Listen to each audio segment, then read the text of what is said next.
Welcome to the Lincoln City Council meeting of June 14th, 2021. In accordance with LB 898, please be advised that a copy of the Open Meetings Act is posted at the back of the chamber by the northwest door. Let us all rise for the Pledge of Allegiance, followed by a brief period of silent meditation. I pledge allegiance to the flag of the United States of America and to the republic for which it stands, one nation, under God, indivisible, with liberty and justice for all.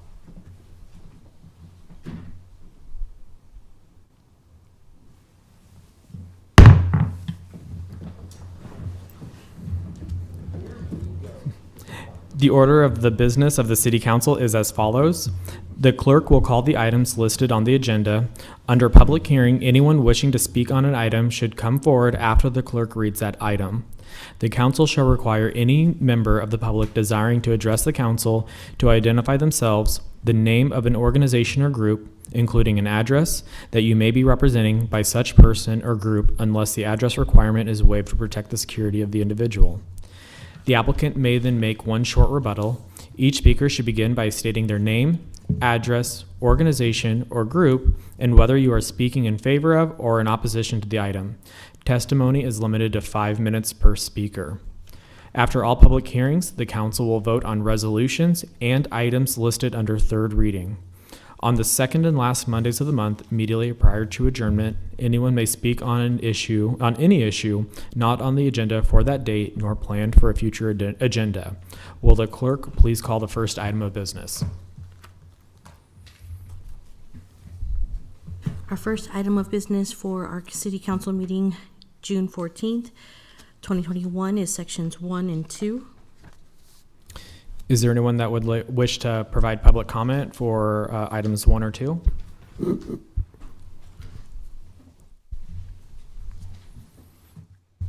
afternoon, councilors. My name's Donna Garden. I'm the Assistant Director of Utilities for Lincoln Transportation Utility. And I'm here to talk on 1B, which is a multi-year contract for our collection site program. And I want to say this is a very successful result of our efficiency improvements that we've made in the last couple of years. We've purchased and optimized our bins that we have out there. We've consolidated some of our sites, and this came in on budget for us. So we're very pleased with that. We had multiple bidders this time. So I just wanted to make that comment. Thank you. Are there any questions? Councilwoman Raybould? So with the refuse bids, are they, I haven't had a chance to see them, are they willing to give us preferential pricing for commodities? Should the price of that recyclable be more favorable? Are they willing to adjust our compensation? It's a good question. This is for a collection only on these bids, so it's just for the pickup and they take it to the processor. Okay. So next year will be our contract for that. Okay, thank you for clarifying that. Councilman Shob? Thank you, Mr. Chair. Thank you, Ms. Garden, for coming forward. I am a user of the center site across from Lincoln High, which you just recently expanded, or you're in the process. Thank you very much. I had someone approach me recently concerned about the reduction and expansion, and I was doing my best to explain it's going to be better, bigger, better, faster, stronger, but I couldn't visualize where the West Lincoln site was. Do we have a site for that yet? We are just going to be opening up this month one in Southwest Lincoln. It's at 27th and Tamarind Ridge Road. That one will be opening up. We'll be consolidating 2 sites, the one at the 27th and Pine Lake and the site at 33rd. The far west site has not been established yet. We're working with Lincoln Public Schools. We hope to find a site there in one of their new construction areas, but that has not been established yet. So we're still working on that, and we won't close any more after that. Well, I'm a little bit of a nocturnal person, so I usually try to drop off cardboard at the Lincoln High site, and on multiple times I've tried at 5 a.m. on a Sunday, and the bin was full. But by 8 a.m. on a Sunday, it was empty and ready to go. I'm not sure what you're doing, how that cardboard magically disappeared in 3 hours, but it worked. So I think for people who aren't up in the middle of the night like me, it's working great. Thank you. Good. Thank you. Any further questions or comments? Seeing none, thank you so much. Thank you. Is there anyone else from the public that would like to comment on items 1 or 2? And then please state your name and address, please. Good afternoon, Kay Wenzel. I'm with Aging Partners, 1005 O Street. Our director, Randy Jones, was unable to be here today, and I'm here to speak about item 1A on reappointing Tammy and Gloria to the Aging Partners Area-Wide Council. Aging Partners convenes an area-wide council, and it's made up of representatives appointed by the 8 counties in our service area, including Lancaster County, and Lincoln. The area-wide council provides input on needs, programs, and services affecting older persons in our region.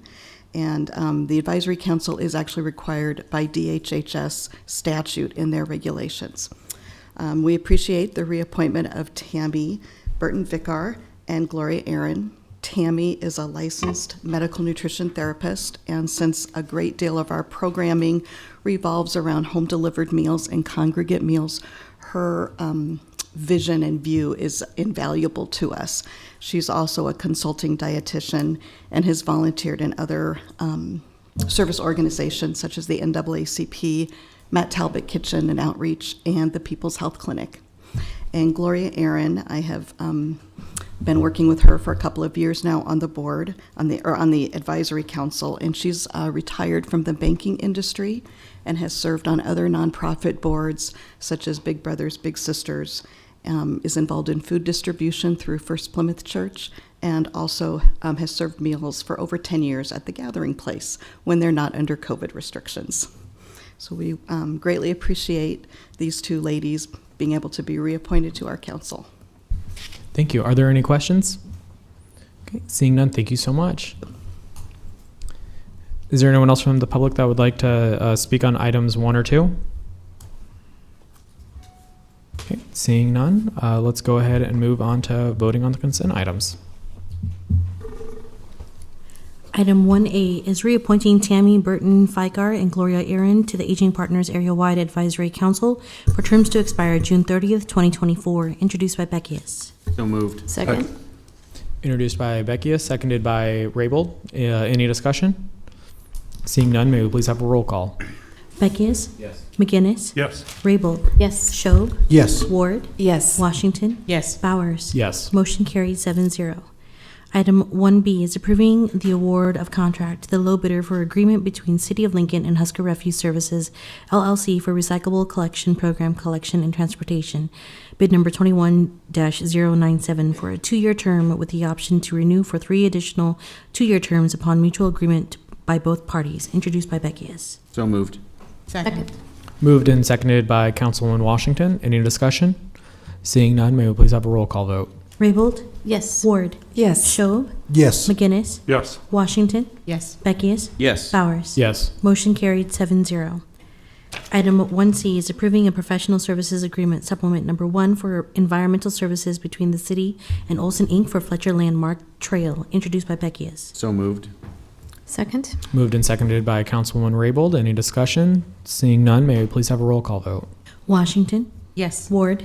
Yes. McGinnis. Yes. Raybold. Yes. Beckius. Yes. Schob. Yes. Bowers. Yes. Motion carried 7-0.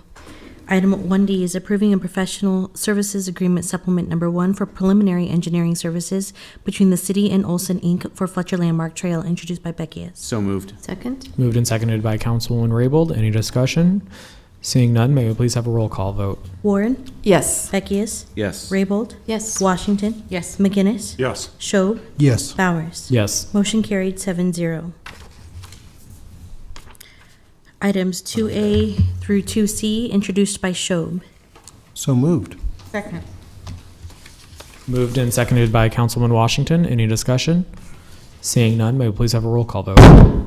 Beckius. Yes. McGinnis. Yes. Raybold. Yes. Schob. Yes. Ward. Yes. Washington. Yes. Bowers. Yes. Motion carried 7-0.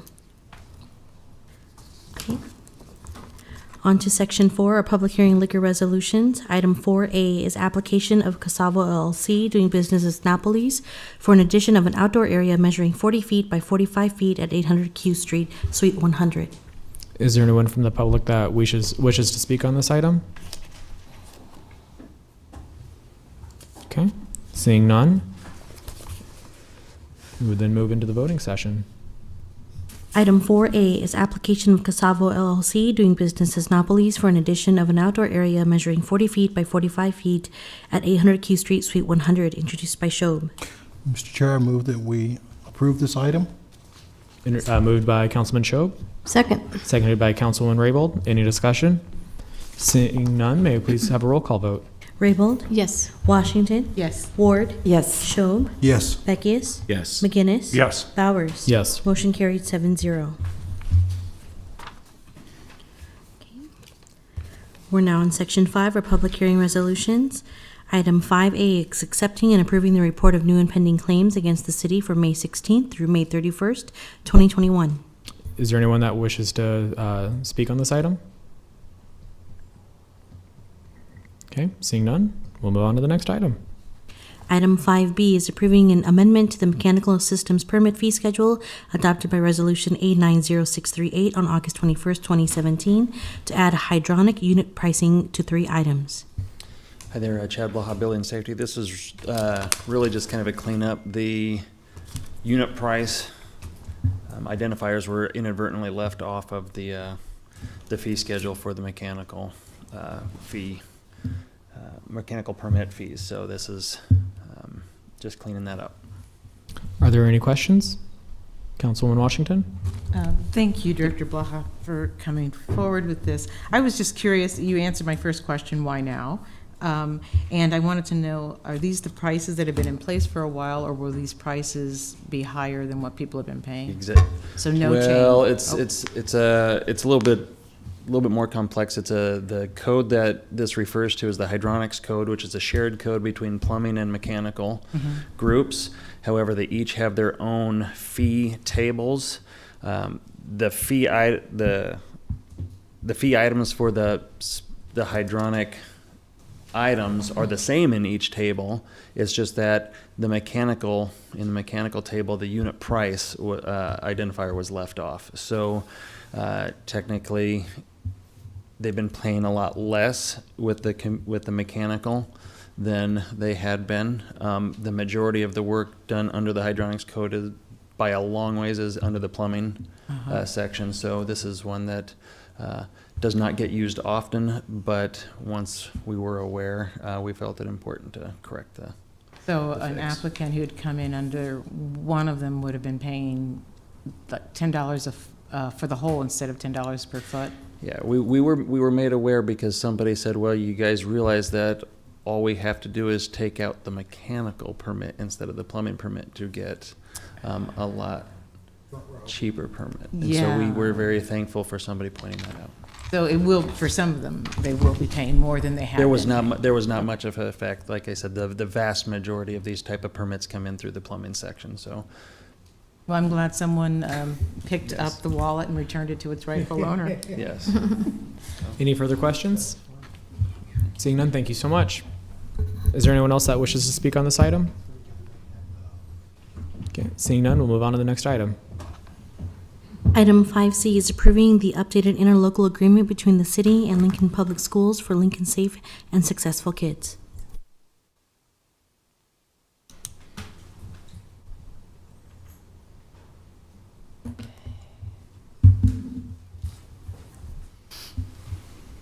Thank you.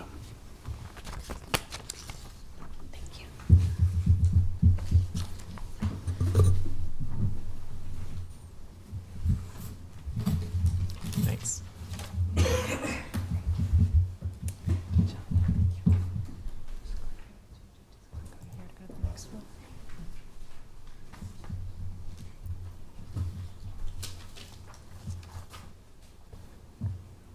Okay. We're having a little bit of trouble with the technology, so I think we'll just go ahead, though. I think you all have the paper copies in front of you. Good afternoon. My name is Denise Pierce. I'm with the Lincoln Parks and Recreation Department. I am the staff liaison for the Safe and Successful Kids Interlocal Board, which is a partnership with Lincoln Public Schools that we formed about 3 years ago or so. And joining me this afternoon is my colleague John Neal with Lincoln Public Schools. We're going to tag team this presentation, this hopefully brief presentation. And with that, I'll turn it over to John. Just wanted to give you, I'm on slide number 3, where it has background. I just want to give you a little of the history to the Safe and Successful Kids Interlocal Board. You may recall that the original agreement was approved 3 years ago in the spring and summer of 2018, after many, many years of work to find the right combination of supports to put in place that resulted in these 3 programs. They're outlined in Article 1 if you look at the agreement.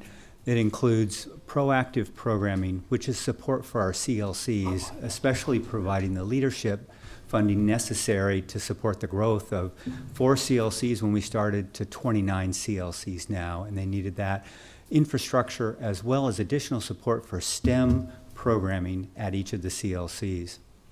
It also provided what we termed preventive programming, which is mental health programming at both the CLC programs, but also available across the city.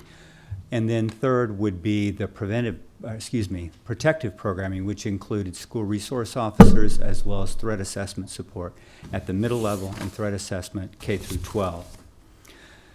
Those are the programs that make up the core of the Safe and Successful Kids program. Once we had the core established, we also looked at how to measure the success of those programs. The CLCs, as part of a federally funded program through 21st Century Community Learning Programs, already had a very robust evaluation process that was in place to take a look at the programming as well as the student outcomes. For the preventive or the mental health, Russ Ewing, who is the director of our student service, developed both a numbers measurement of how many students were involved in mental health and for how many hours for that therapy, but also developed a pre and post assessment through the work with the therapist to look at the impact of that mental health on therapy with students. The protective, or the SRO program, that was the newer program. And so we spent several months working on an evaluation process that was built on a memorandum of understanding agreed upon between the city and LPS following the development of the SSK programming. It really came together in November of that year when we had a community-wide event inviting all stakeholders in the community to come in and talk about what they were looking for in the measurement of the SRO program, what the goals were, and that became the heart of that evaluation program for SROs. That program itself, it was difficult to evaluate. It wasn't developed until middle of the year, so we were going to then measure the next year. Well, the next year ended with the pandemic closing schools the last month, so we didn't get a full year of measurement, but we still made a report on the information that we had, saw our strengths, saw our weaknesses, and made plans for how to address those. We'll again have some unusual data this coming year, as again, we went through the pandemic with a number of students out of the building, but we hope to again learn and grow from that information and continue to grow year to year. How does that fit with the change in the agreement? Well, each year we have those 3 reports on protective, preventive, and proactive programming done by the fall. So we start in the winter, Denise and the city staff, me and LPS staff, to take a look at the budget, and the budget approval process is in the spring. And while we've been very, very pleased with the results that we see from those 3 programs, the budget process has been very difficult. What we found is the original interlocal had a different funding source and had developed a budget process based on that different funding source that had new money coming into the partnership for both the city and the district. And so the budget process was how to divide up this new money coming in equitably between the 2 programs to ensure that both programs, SROs, threat assessment, CLCs, mental health, would continue to stay funded over time. But when it switched to an interlocal, that percentage distribution model actually interfered with our ability, because we are now self-funding those programs within our own general fund budgets, and so these forced percentages actually interfered. For example, part of the formula of the original SSK agreement put limits on what the city could count in their investment in CLCs to that agreement, even though their investment was still taking place. Only a certain percentage could count. Only a certain percentage could count of the SROs to that investment. Grant programs that came in for the CLCs weren't part of that number. It really was kind of a false formula for programming that was really working well. And so we decided that what we needed to do was not change the commitment, but change how we measured our investment from one that was difficult to measure just on dollars to one that measured the programming and the outcomes, which are really the important parts of the agreement. So I'll turn it to Denise.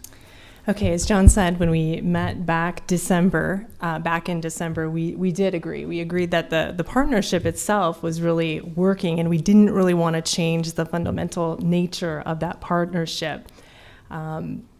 So to preserve that partnership and that collaboration that's happening, staff recommended that we really focus in and zero in on Article 3 of the current agreement and really focus in on changing Article 3 to look at data, metrics, and levels of service rather than on those complicated budget formulas that John mentioned were a throwback to a prior funding model.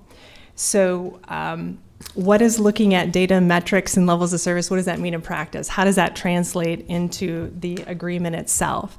If you take a look at the revised agreement in Article 3, in Section 1, you'll see what the city and LPS are currently funding pursuant to our partnership.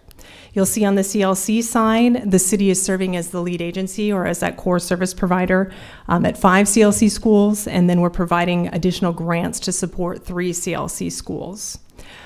Section 1 then also outlines what LPS is providing for CLCs.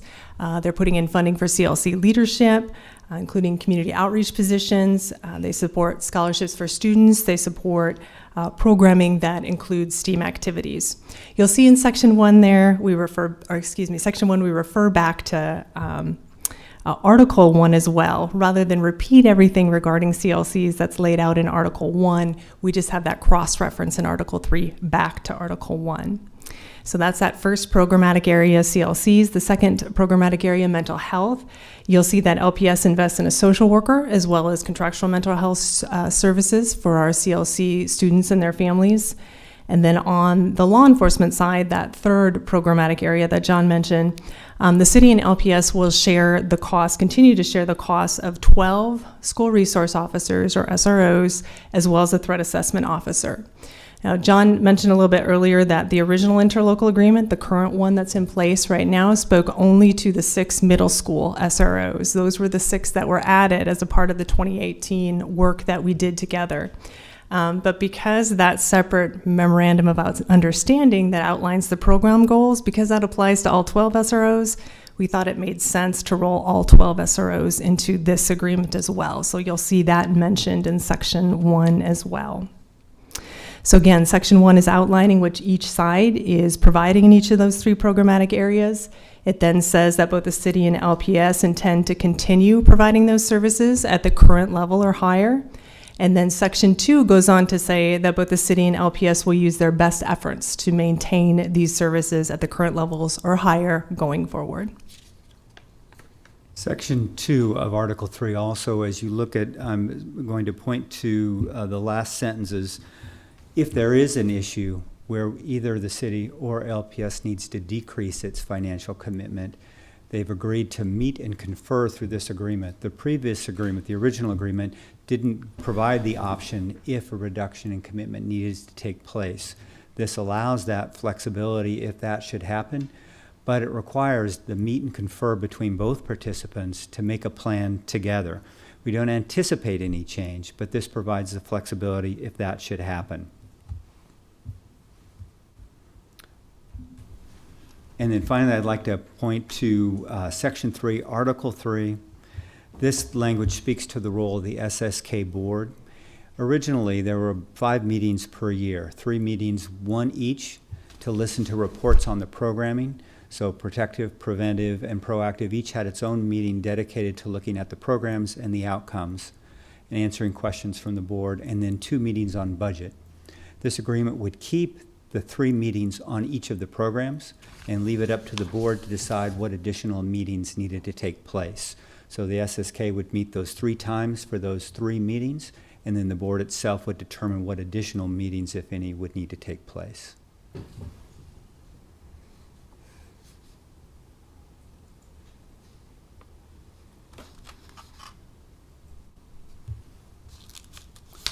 This is mine, and I'm checking my notes to make sure I cover everything, because this is the last time I get to speak, I think, so I'm just double checking. I just want to point, probably, rather than, I'm going to skip off my notes, sorry. Rather than focusing on the notes, the original SSK measured the success of the program, the budgetary dollars, and how they were invested by a percentage. This agreement changes the focus to the measure of the success being the mutual commitment of the city and the district to continue the program at its current level or better, and achieving positive outcomes that continue to grow and become positive over time. And I think the change in the focus is one of the great changes you'll see in this huge rewrite of Article 3 that refocuses the board as oversight of improvement to services to children and families in the community. Okay, John, I think you get one more chance. So. Oh, I do? No, do I really? Oh, okay. Additional changes to the agreement. Rather than go line by line through the agreement, we thought we'd just give you this brief overview of the remaining changes that'll also be spelled out on these next two slides here. The recitals section, you'll see just a couple technical edits, such as the number of CLC schools that we have now. Article 1 looks like there's a lot of changes, but we really just reorganized the order of the programming, and then we just made a couple tweaks to the language regarding CLCs. Article 2 has some technical edits that were recommended by the City Law Department. And then we also made some changes to subsection F that's entitled Report to Participants.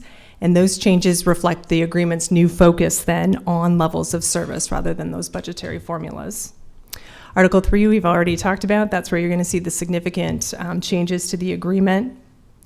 Article 4 has some technical edits. Article 5 then was originally entitled Budget, but since we're moving away from those formulas, the new language really focuses on what John described, organizing those interlocal board meetings in a way so that any recommendations that come from the board can be considered by you and by the LPS Board of Education in a timely fashion as you all work through your budget process. Next page then, we've got some technical edits in Articles 6 and 7. Articles 8 through 10 as well as 12 have no changes to them. And then skipping back to Article 11, we say there that with this rewrite, we're repealing the original interlocal agreement, and then we also indicate that neither party owes one another anything pursuant to that original interlocal agreement. I do have one more time to talk, but it's not about the agreement, so I do want to focus on the fact that the agreement itself is not just involving the city and LPS. There's a large number of community partners that are also part of this arrangement through CLCs and other programming that's connected to the programs that are part of the SSKI. And we have gone out and reached out and spoken to those groups as well to make sure that they can agree and see that this is not a change in our commitment, but a change in the process of how we express our commitment. And I just want to share two of those. One is there is a Community Learning Center board, a community board, and we went to the leadership and then to the board to share this change in agreement and make sure that they were comfortable with how we're moving forward. And the other is we had a large grant from the Sherwood Foundation that came to our CLCs specifically because of the SSK. The Sherwood Foundation saw what was happening in a partnership between the city and the school district to make a public commitment towards this type of programming. And so they took the funding that we were receiving through the SSK for programming and matched that to increase the programming for STEM and other programming within our CLCs. And so we went to them and said, look, we're changing the way we're doing this. Do you still see our commitment and want to continue that relationship? And they said that they did. They did not see this change as a change in our commitment to the partnership. Okay, regarding the process for approval of these changes, staff took the proposed agreement to the interlocal board back in May and asked for the interlocal board's recommendation to both you and to the LPS Board of Education for approval. So a couple of you have heard this presentation before. Thank you. And we did get that recommendation from the SSK board. As John mentioned, we also had conversations with the CLC nonprofit board. They had some great suggestions for the language itself, as well as for the presentation that you saw today. Ultimately, under Article 12 of the agreement, it's up to you, as well as the LPS Board of Education, to approve any changes to the interlocal agreement. On John's side, the Board of Education adopted the revised agreement. I believe it was 7-0 vote last Tuesday during their regular board meeting. And so today on the city side, we are here asking for your approval of these changes as well. That is it for our formal presentation, and we would be happy to answer any questions that you might have. Are there any questions? Councilwoman Washington? Thank you very much, Chairman Bowers.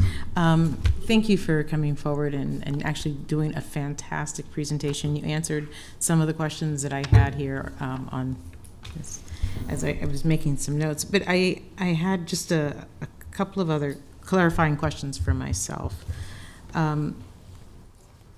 So when I looked at the open-ended the termination clause you have at the beginning, I think it's in section 1, and you say that you will tell each other by March 1st if you needed to terminate the agreement, but you don't give a length of this agreement. And I was curious if you have a review mechanism set in where you would review this agreement every so often. Oh, I don't think we have. No, we don't have a formal process for reviewing the agreement, but honestly, it happens informally. John and I have been talking about these changes for about a year or so, but we can certainly build that into our schedule. We meet on a regular basis to prepare for interlocal board meetings. We'll be meeting quite a bit this summer to come up with a new schedule. We can incorporate that review process into our schedule. Okay, thank you very much. And let me just check. I think that will be it. You've answered so many of my other questions. Thank you. Councilwoman Raybold? Thank you both very much for this great presentation. When the CLCs came forward with recommendations, were they incorporated in the agreement? Yeah, they had a few language changes that we worked into the agreement, and they actually had some, we got several CLC board members made some recommendations for how we could structure our CLC nonprofit board meetings to take better advantage of the expertise they offer. They do have an oversight role with respect to the CLC program, and so John and I will be taking that and working with the board to come up with a structure for those CLC meetings as well. And then at the Board of Education, LPS's Board of Education, did anyone speak in opposition? No. No. And did other stakeholders come and speak in support, or? It was on our consent agenda, so unless somebody pulled it off the agenda, there isn't a public hearing process as part of that. And I don't believe we had anybody at the interlocal board meeting speak either for or against it either. All right, thank you. Any further questions? Okay, seeing none, thank you both so much. Thank you. Thank you. Is there anyone else that wishes to speak on this item? Seeing none, we'll move on to the next item, please.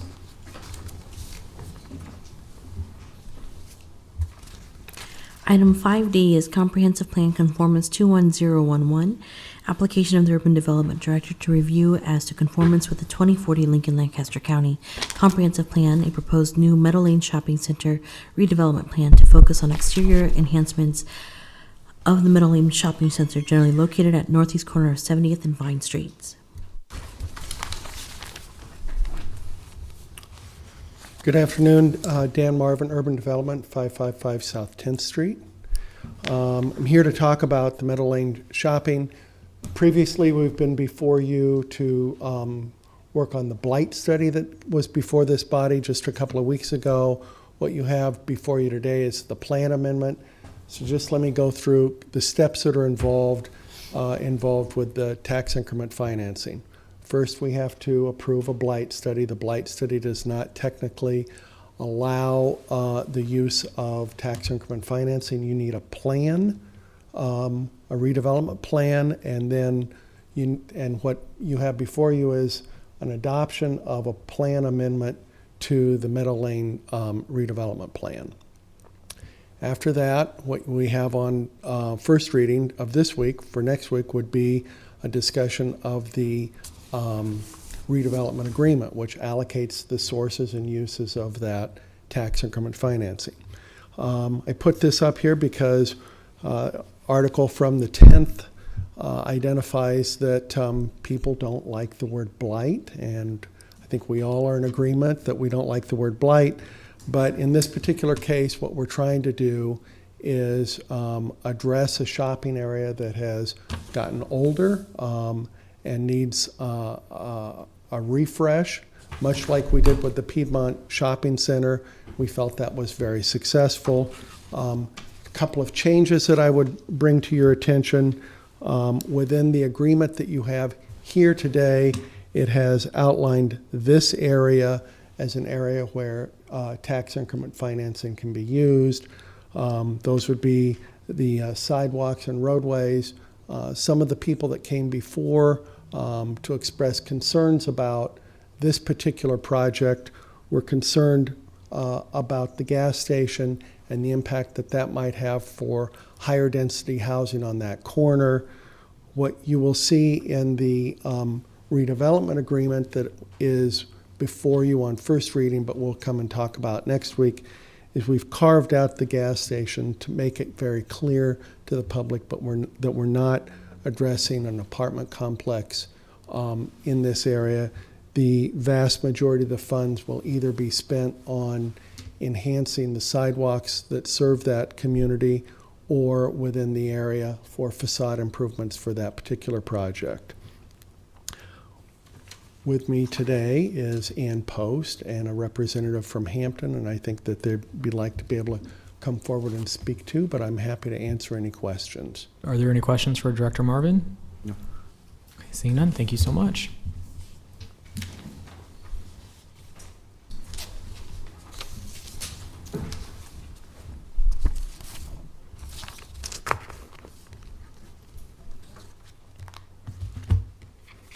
Good afternoon, and thank you, Director Marvin. My name is Ann Post. I'm an attorney with Baylor Ebden Law Firm. With me is Michelle Keogh. She's the head of Hampton Properties. And so we're here today in support of the the Meadow Lane Shopping Center redevelopment plan. And so, as was stated, the goal of this is to really give a facelift to the Meadow Lane Shopping Center. The Meadow Lane Shopping Center was originally built in the 1960s. It's been owned by Hampton Enterprises since approximately the 1970s. And though it has been repaired and maintained over the years, it's time for a significant investment. And so with this project, Hampton is proposing investing over close to $1.4 million in this project. The improvements are going to include, and the tax increment financing eligible improvements are going to include resurfacing exterior columns and walls, stonework, painted brick and metal panels to upgrade the facade, removal and replacement of awnings and soffits that are really dated within the center, improved lighting, and that is potentially both within the parking lot and also on the surfaces of the building to light the exterior of the building. Black metal fencing on the west side of the project, and also replacing some of the public sidewalks around the shopping center area, both replacing portions of it and repairing as necessary. We're also looking at replacing windows to more energy efficient windows as part of this project. So I would like to share just a few elevations you may have seen before, but just to show the upgrade that this will be to the project, here is a view whenever it pops up. Here we go. Here is the sign that we're looking at. And so that's going to be an electronic sign with the stone-faced electronic sign. You can see also new signage over here.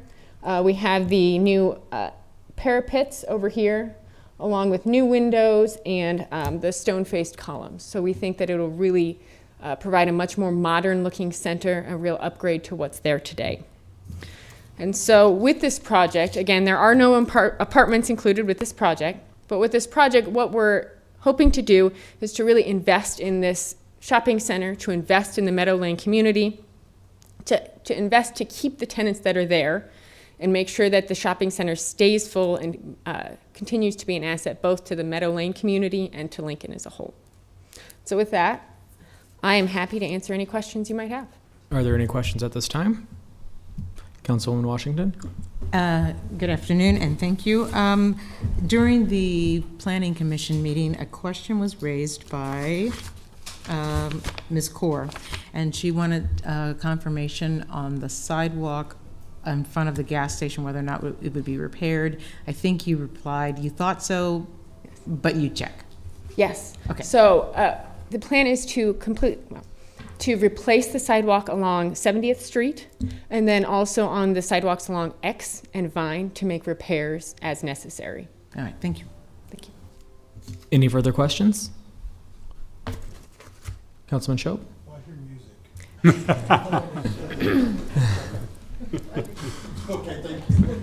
part of the presentation. Yeah.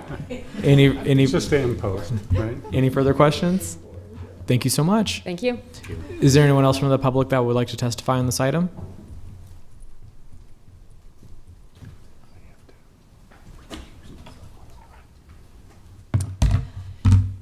Jane Kinsey with Watchdogs of Lincoln Government. We have a lot of problems with this. Number one, the community sees it is not needed.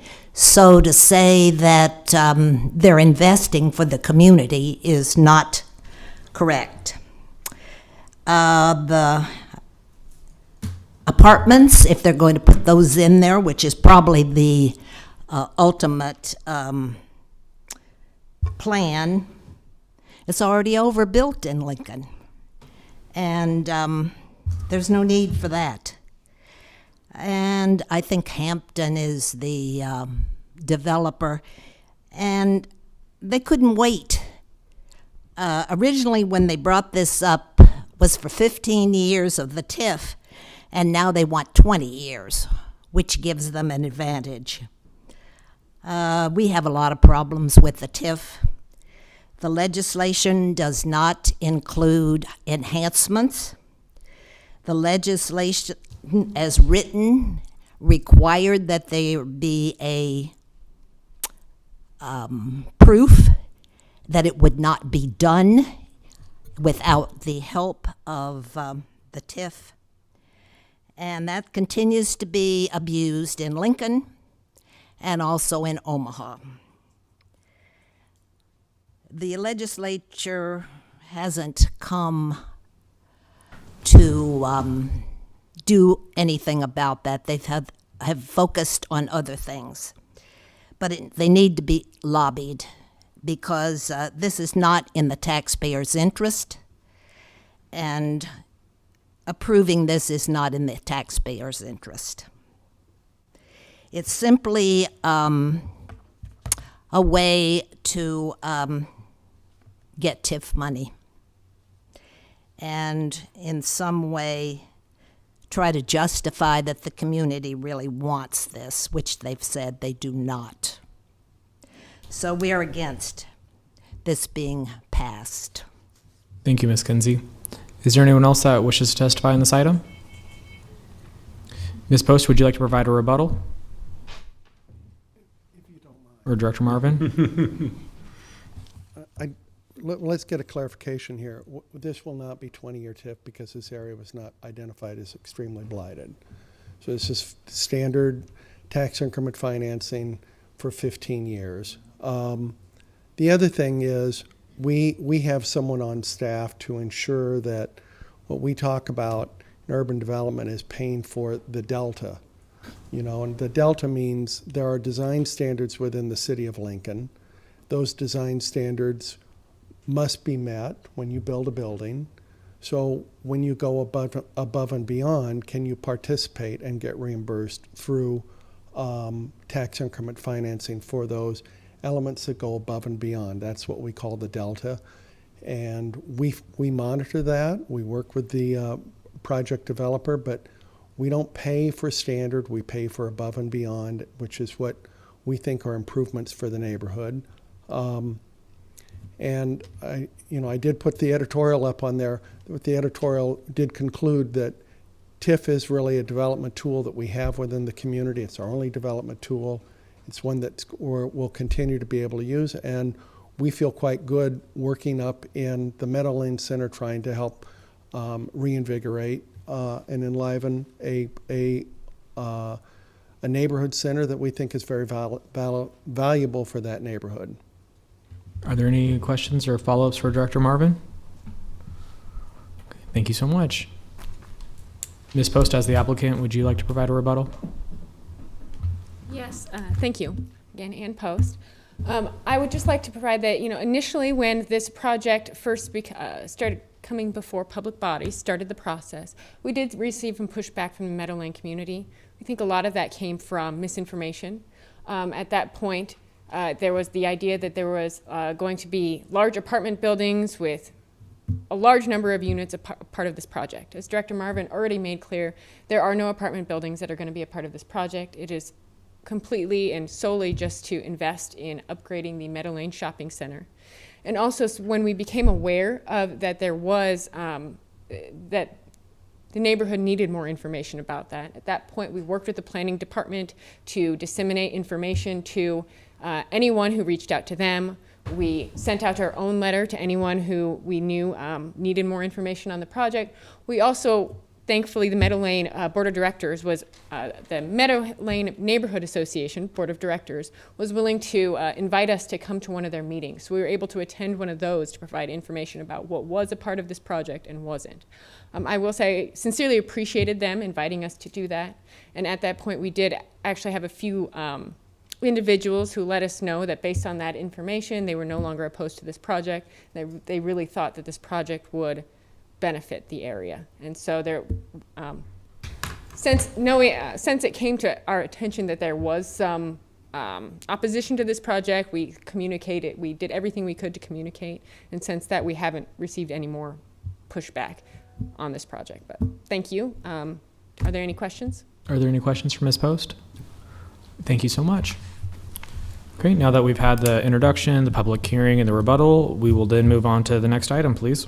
Councilman McGinnis? Chairman, I'm going to step out and recuse myself on this next item. Thank you. Thank you.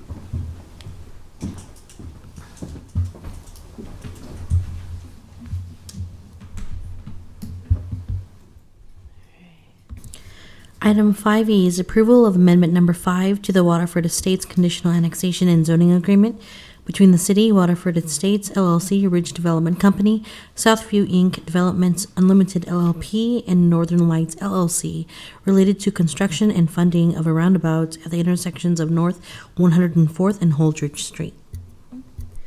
Liz Elliott, Director of LTU 555 South 10th Street here in Lincoln.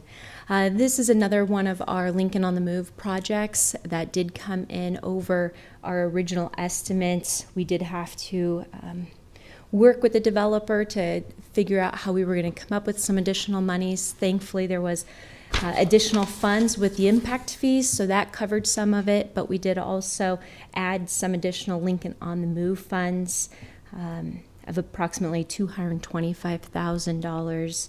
And this is one of the Lincoln on the Move programs that is driven in part by LTU and the city's needs and timelines. And so that was why we felt it was important to invest additional Lincoln on the Move funds in conjunction with those impact fees as well. So we would ask you to approve this amendment.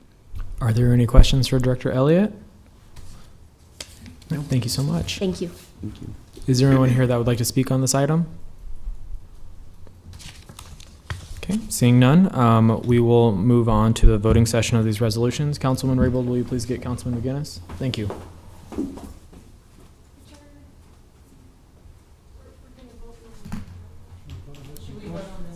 Before bringing him back.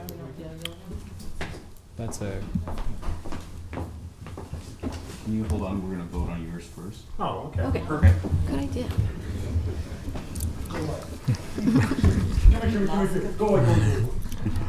Can we please vote on item 5E first?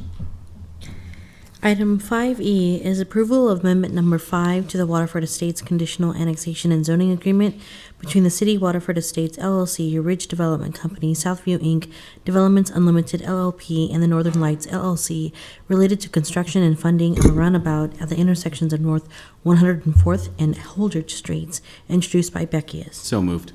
Second. Moved and seconded by Councilwoman Raybold. Any discussion? Seeing none, may we please have a roll call vote? Beckius, Yes.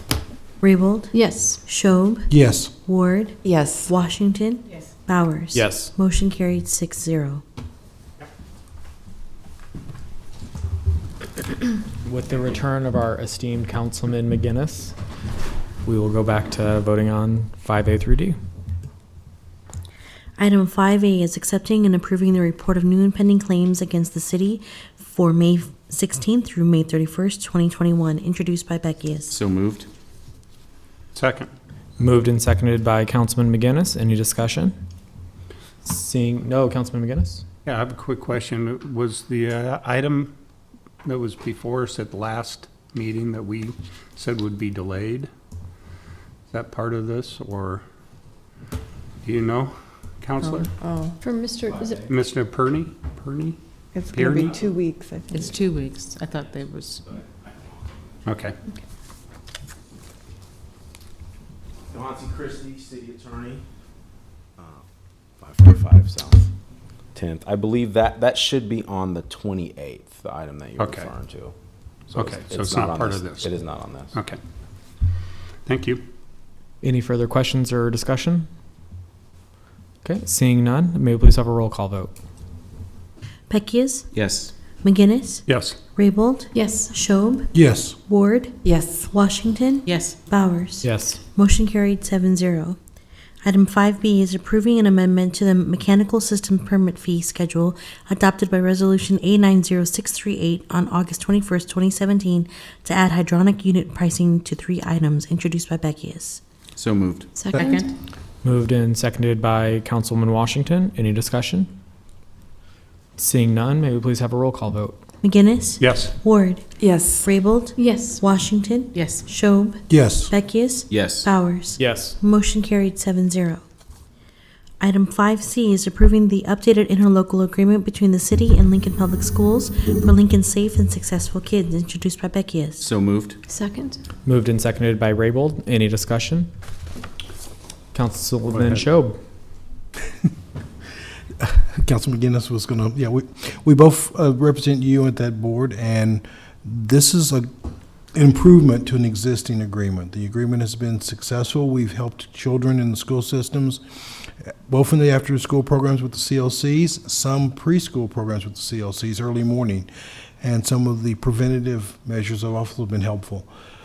It's been a little bit of a challenge with the funding, and this will fix some of those problems and help the program continue to move forward positively. Thank you, Councilman Schob. Councilman McGinnis? Ditto. The CLCs has been a great program, an outstanding program all the way back. Kathy Patch and a lot of others have put this together to start with. So 2 people from our Parks and Rec and from Dr. Neal, now that 2 people a lot smarter than I am have been able to rework this agreement and make it better. So it's going the right way. Any further discussion or any further comments? Councilwoman Raybold? I just really want to commend all those involved because it really renews our commitment to the children in our community. And it's such a great collaboration. I think we're so fortunate as a community to be able to showcase these amazing programs. And it's wonderful to see the Sherwood Foundation pick up on this and try to replicate it. So it's something that we all should be proud of. Here, here. Any further discussion or comments? Okay, seeing none, may we please have a roll call vote? Schob, Yes. Ward, Yes. McGinnis, Yes. Raybold, Yes. Beckius, Yes. Washington, Yes. Bowers. Yes. Motion carried 7-0. Item 5D is Comprehensive Plan Conformance 21011, application of the Urban Development Director to review as to conformance with the 2040 Lincoln-Lancaster County Comprehensive Plan, a proposed new Meadow Lane Shopping Center redevelopment plan to focus on exterior enhancements of Meadow Lane Shopping Center, generally located at northeast corner 70th and Vine Streets, introduced by Beckius. So moved. Second. Moved and seconded by Washington. Any discussion? Seeing none, may we please do a roll call vote? Raybold. Yes. Washington. Yes. Ward. Yes. Schob. Yes. Beckius. Yes. McGinnis. Yes. Bowers. Motion carried 7-0.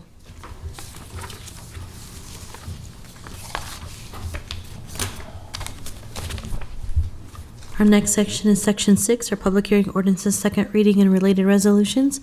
Item 6A is amending the pay schedule for the employee group whose classifications are assigned to the pay range prefixed by the letter C by creating the classification of Energy Recovery Coordinator. Good afternoon, Council. Doug McDaniel, Human Resources. This first item is the creation of the class, as you heard, Energy Recovery Coordinator. This is being done at the request of the LTU Department, Division of Wastewater. This position is will be coordinating the biogas recovery operations for wastewater. It's been assigned a pay grade of C23, $57,551 to $73,496. Are there any questions? Is there anyone here that would like to speak on this item? Seeing none, may we move on to the next item of business? Item 6B is amending Section 2.76.175 of the Lincoln Municipal Code relating to compensation plan, promotion, transfer, demotion, or temporary promotion to define how an employee will be paid for absences and legal holidays when an employee is in a temporary promotion position, and repealing Sections 2.76.175 as hereto existing. Council, this amendment to code language comes about in part with the advent of our new payroll system, Oracle. This language was absent from the code because our previous payroll system could pay one rate of pay only. So now in the situations when employees take a temporary position, a temporary promotion, the question becomes, how should we pay their time off? Should it be paid at the temporary rate or the rate, the position they actually own? So this language clarifies this and pays them the rate of which they're actually classified and assigned to, not the temporary position. We had no language giving guidance of that until now. So that's what this language actually states. Are there any questions? Is there anyone that would like to speak on this item? Seeing none, let's move on to the next item of business. Item 6C is amending Section 2.78.020 of the Lincoln Municipal Code relating to the management compensation plan, annual leave to change the period of time for appointed directors to use annual vacation leave to the end of the calendar year or December 31st, and repealing Section 2.78.020 as hereto existing. Again, Council, this language clarification comes about with the advent of our payroll system, Oracle. The directors' paid time off was stated previously to be in conjunction with pay periods, and pay periods change every year. Oracle is not quite able to do that as it changes, and Oracle says you should state it between January 1 and December 31. So it just puts the parameter of the first of the year, January 1st through December 31st, as the calendar year for director vacation time. It does not change the benefit whatsoever. Are there any questions for Director McDaniel? Okay, seeing none, is there anyone that would like to speak on this item? Seeing none, thank you so much.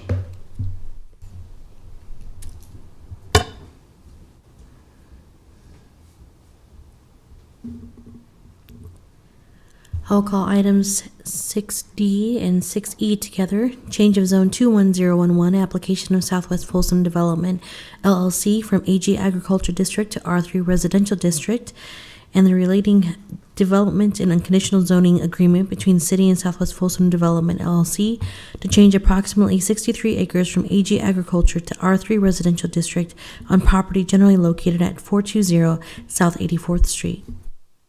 Good afternoon, members of the City Council. Mark Palmer with Olson, 601 P Street, and I'm here representing the developers, Southwest Folsom Development LLC, and available for any questions that you might have on this matter. Are there any questions? Okay, seeing none, thank you so much. Thank you. Is there anyone that would like to speak on this item? What about the other items? Which, Well, right now we are currently on section 6. Yes, I did. I did. Is there anyone that would like to speak on item 6D or 6E? Okay, seeing none, we will go ahead and end the public hearing for ordinance's second reading and move into section 7 for ordinance's third reading and related resolutions.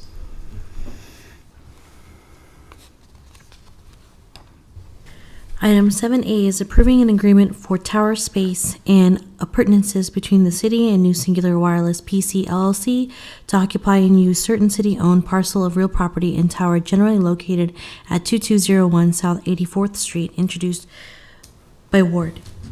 So moved. Second? Moved and seconded by Councilman McGinnis. Any discussion? Councilman McGinnis. Yes, I'd like to make a motion to delay this for 2 weeks till the 28th. So we can review language that was just presented to us. Second. Moved for an amendment from Councilman McGinnis, seconded by Councilwoman Raybold. Any discussion on the amendment? 2 weeks. 2 weeks. For action only. Mr. Chair. Councilwoman Ward. Could, yes, for Councilman McGinnis. I know you talked briefly at directors about it. So this is because law needs more time, or what? Can you tell us what's Correct. going We just saw here a few hours ago the language that was being proposed by the cell company on the lease. We meaning? It just showed up in my inbox here, meaning and Tim. Okay. The city attorney. So he would suggest that he would have time to review the language a little more thorough. Would you like to That'd come be up? great. Thank you. Because I don't know when the rest of council will be privy to this. So. Yeah, Thank you. Thank you. Yeah, Tim C., Assistant City Attorney, 555 South 10th Street, Lincoln, Nebraska, 68508. Helps write that, so I got to make sure that I say it.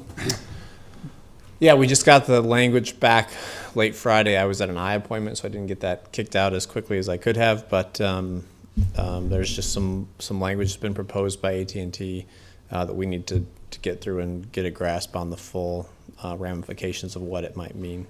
2 weeks, we should be able to get that done and hopefully get a resolution to this matter within that period of time. I think both sides would like to move forward on this. Councilman Shob. Thank you, Mr. Chair. Thank you, Mr. C, for coming forward. It sounds like this might be a little bit more of an iterative process. It'll be some more back and forth, or? I'm hoping it's not too much more back and forth, but it's certainly a possibility.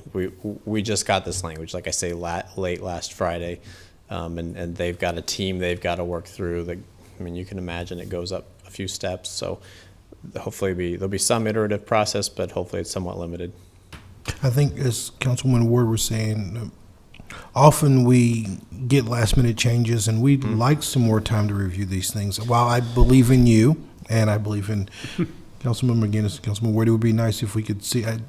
Please get it to us as soon as you can. I will get out what I have right now, and then as we go through the process, I'll continue to keep you informed. Thank you. Any further questions? Councilwoman Ward. Thank you, Mr. Chair. Maybe I just missed something, Mr. C, but I thought and maybe it's a question for Councilman McGinnis, that we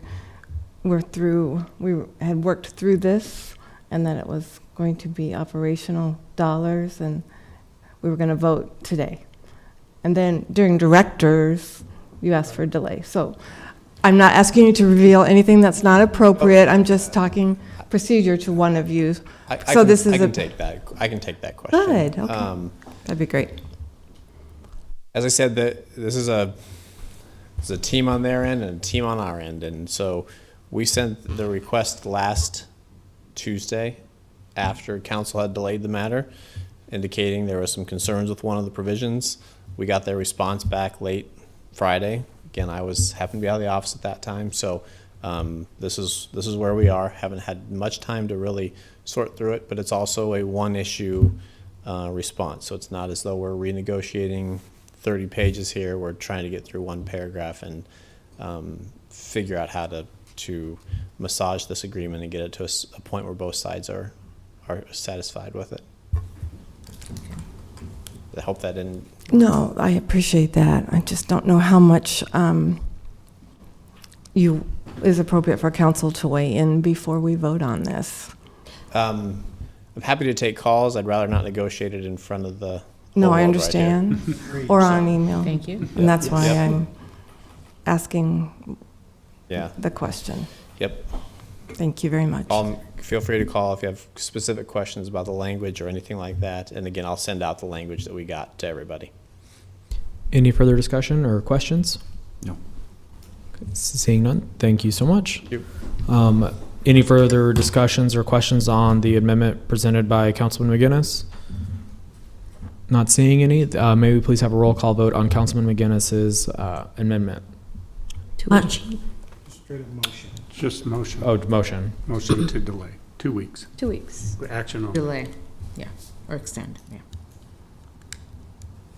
Washington, Yes. Ward, Yes. McGinnis, Yes. Raybold, Yes. Beckius, Yes. Schob, Yes. Bowers. Yes. Motion carried 7-0. Item 7B is change of zone 16036B, application of Lincoln Federal Bancorp, Inc. to amend the allowable land uses from O3 office to B2 commercial uses in the existing Wilderness Hills Commercial PUD on property legally described as Lot 1, Block 1 and Outlot B, Wilderness Hills Commercial Edition, Lincoln, Lancaster County, Nebraska, generally located at South 27th and Yankee Hill Road, introduced by Washington. So moved. Second. Moved and seconded by Councilman McGinnis. Any discussion? Seeing none, may we please have a roll call vote? Ward, Yes. Beckius, Yes. Raybold, Yes. Washington, Yes. McGinnis, Yes. Schob, Yes. Bowers. Yes. Motion carried 7-0. Item 7C is street and alley vacation 21001, application of Gatehouse Row, LP to vacate right-of-way for R Street and T Street, located east of North 36th Street, includes two east-west alley right-of-ways areas north and south of T Street, generally located at 3600 R Street, introduced by Washington. So moved. Second. Moved and seconded by Councilman Schob. Any discussion? Councilwoman Raybold. I guess I have a question for law or perhaps with the planning department. I know that we were pretty clear last time we met that we wanted to make sure that there was language that would permit public access on it. And when I looked at the documents, I don't think that change was made. Who would like to address that?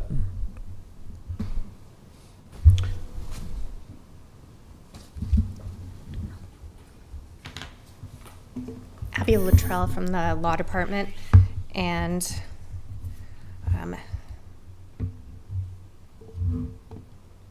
that change was not made.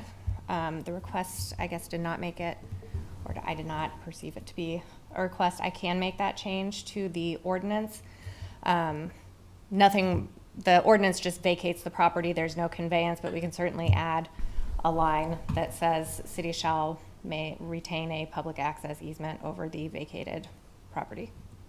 That would be great, because I think that's what we talked, and that I thought the consensus was that they were going to make it, that change. No?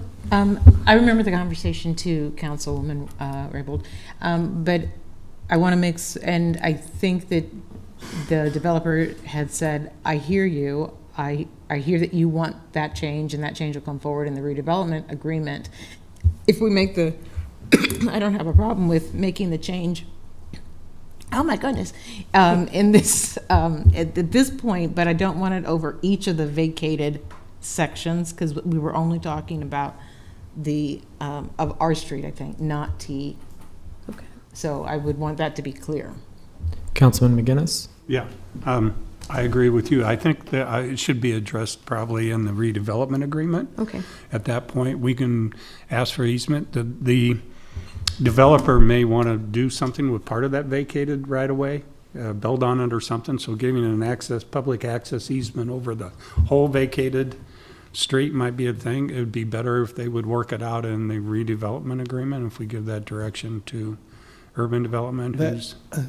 I think that was my understanding from last week, was that we would be able to provide an exhibit, and that exhibit then would be able to identify where the public would be able to traverse through the property to get to the cemetery.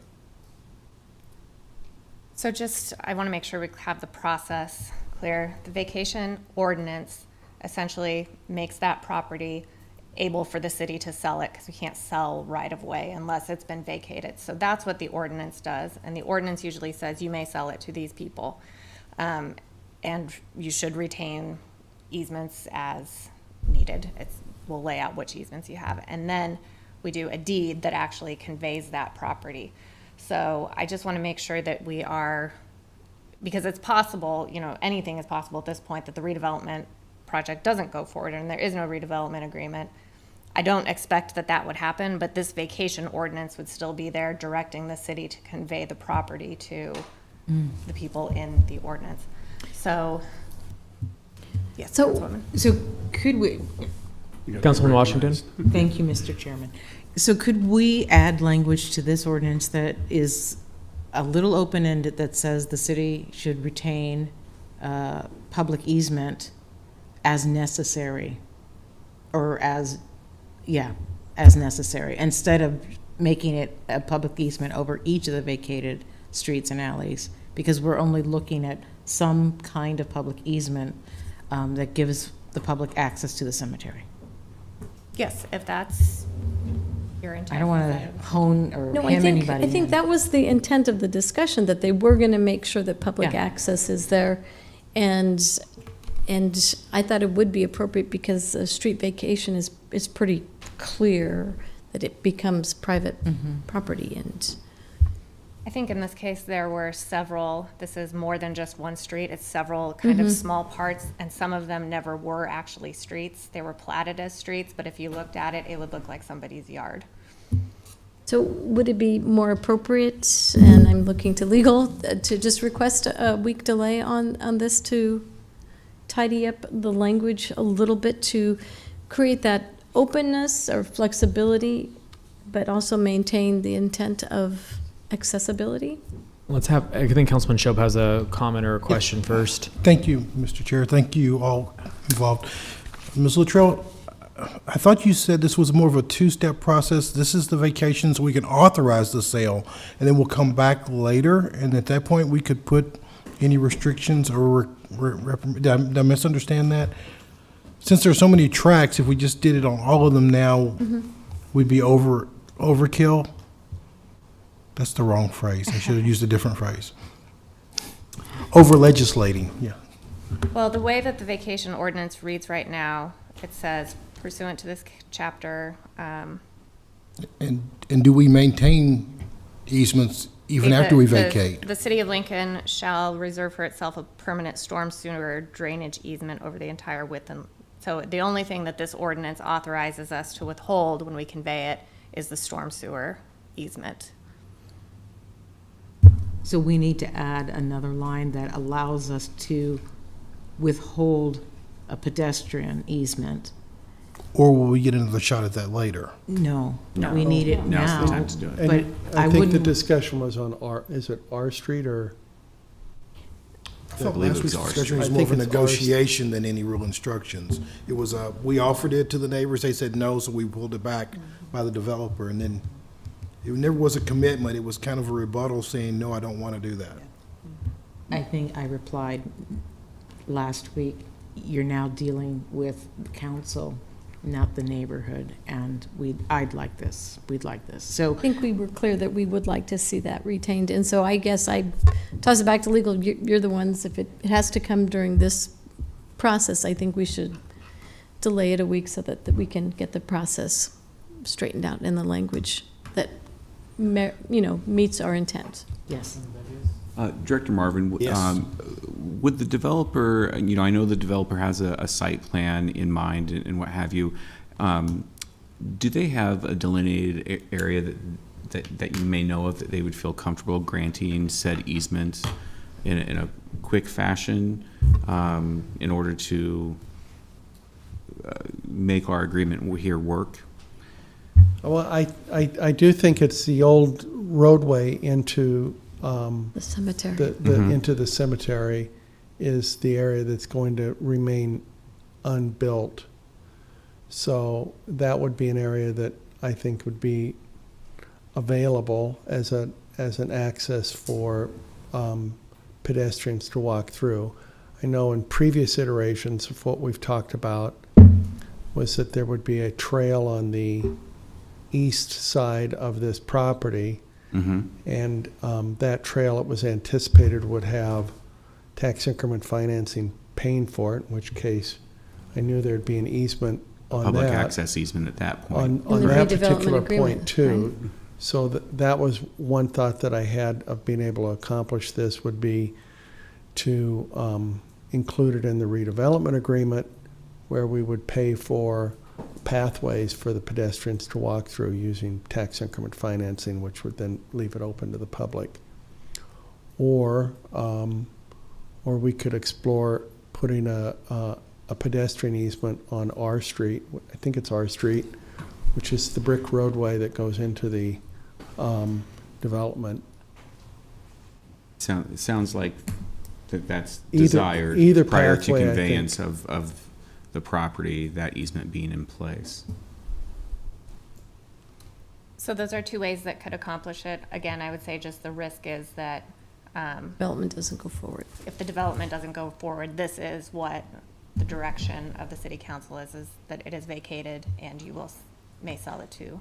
Okay, so I make a motion that we delay for 1 week to get that element cleared up and the language inserted in this agreement.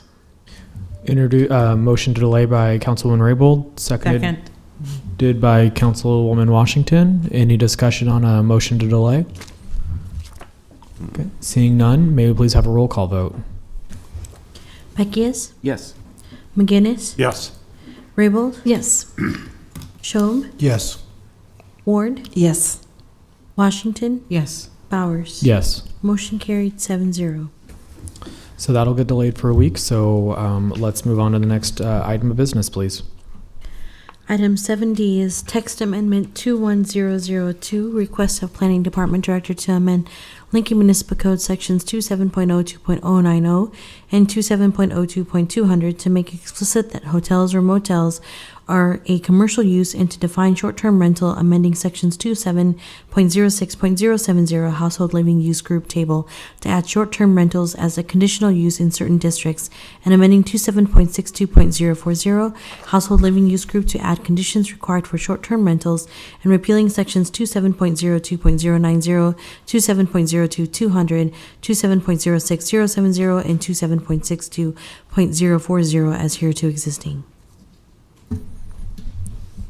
Introduced by Washington. I'm sorry. So moved. Second? Moved and seconded by Councilwoman Raybold. Any discussion?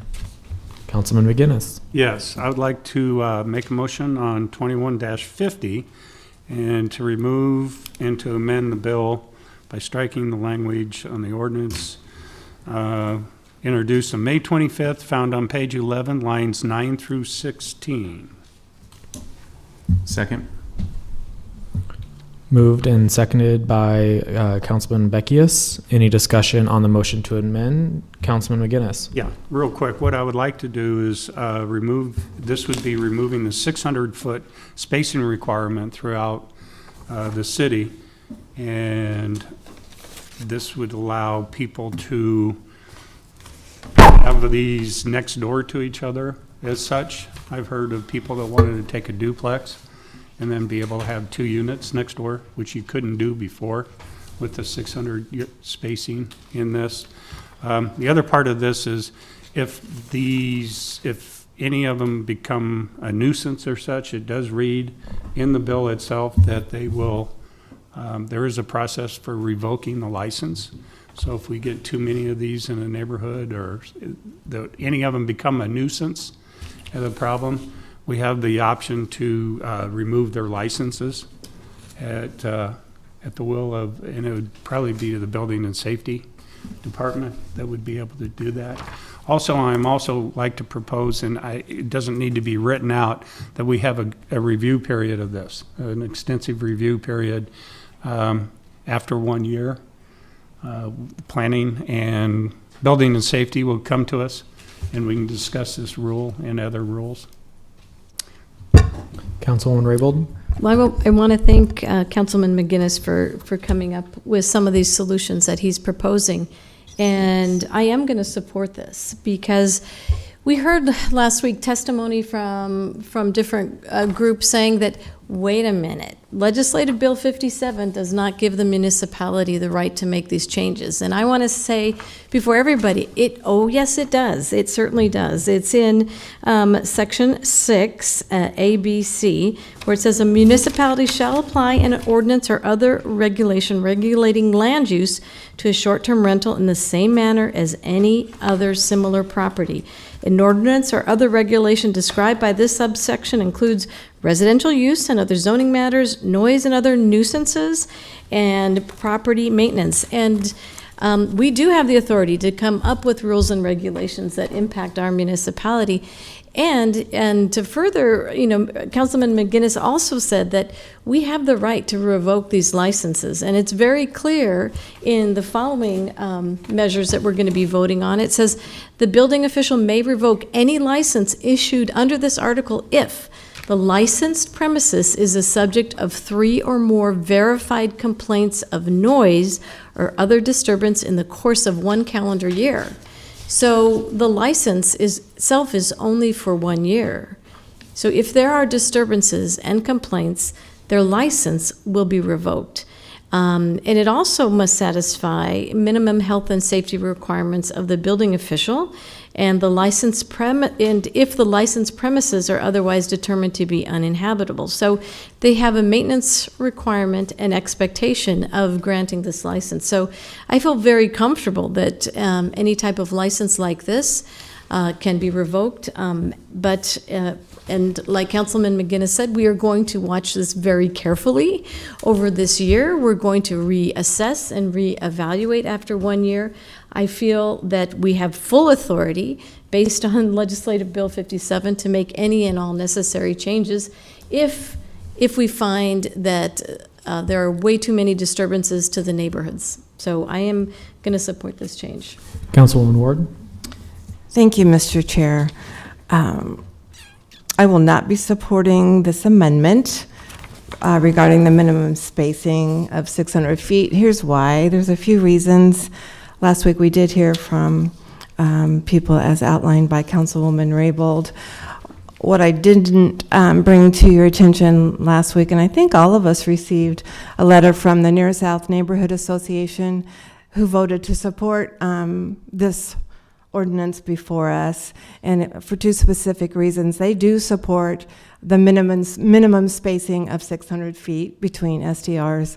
They also support the conditional use requirement under this zoning ordinance. I talked a little bit about last week about other people in the neighborhoods that I represent and the emails I've been receiving over the last 18 months as we've gone through this process. What I did not mention is a gentleman who, every time he wrote, which was frequently, and I felt very badly for him, I would forward it to David Carey, our planning director, and say, help us. And there was nothing we could do without this ordinance and without this 600 feet requirement. Because of the noise, he was next door to a short-term rental, and it was so noisy, and the parking was so complicated for he and his family and his other neighbors. Guess what he did? He chose to sell his home, and he no longer lives in his neighborhood because we had no ordinance in place. We had no 600 feet requirement. We had no ability to revoke the license. And so I'm really, really glad that that's in there. I'm glad we're going to review this in a year. I think that's really important to keep our eye on the ball. And I certainly, for one, want to thank again all the city staff that have been working so diligently on this the past 18 months. It's been a big lift, and I think we're really, really close to getting there. So for those reasons, I will not be supporting the 600 feet requirement to remove that as proposed in this amendment. Thank you, Mr. Chair. Any other discussion? Councilwoman Washington? This is really a challenging issue for me. It feels I would be a hypocrite if I said that short-term rentals weren't a desirable housing option. I've certainly used them when I'm on vacation, so I can understand why people would want to use them. I will support the 600, striking the 600 foot, only because we have the ability to revoke, and because we are looking at this for 1 year and we can make changes and amendments. I'm going to now offer a slightly technical thing. The motion to amend, though I understand what we're talking about, inaccurately labels the section from which we are to strike language, and I would ask the law department to quickly find out how many lines we should be striking, but not on page 6, lines 6 through 8, please. I think we have several copies of the motion. There's a and it's couple so of different confusing. copies. Yeah. Oh, wait a second, I only had 6 to 8. Oh. So we should have motion to amend number 1, page 11, lines 9 through 16. Thank you. Mrs. Luttrell, is that correct? Okay, so if you look in the corner, you're gonna look for the one that says 2150 in the corner. Thank you. Motion to amend 2150, but I'm glad you said something because that one has an error.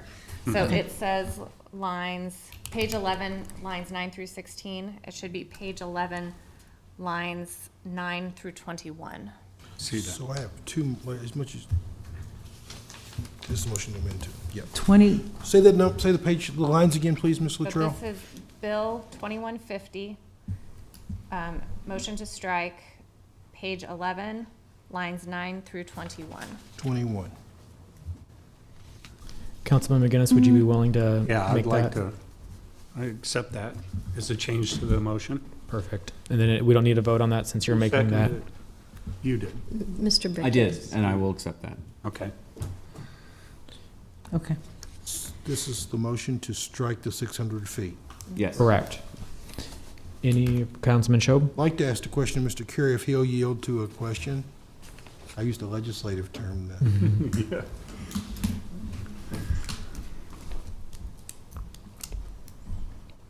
David Carey, Planning Department, 555 South 10th Street.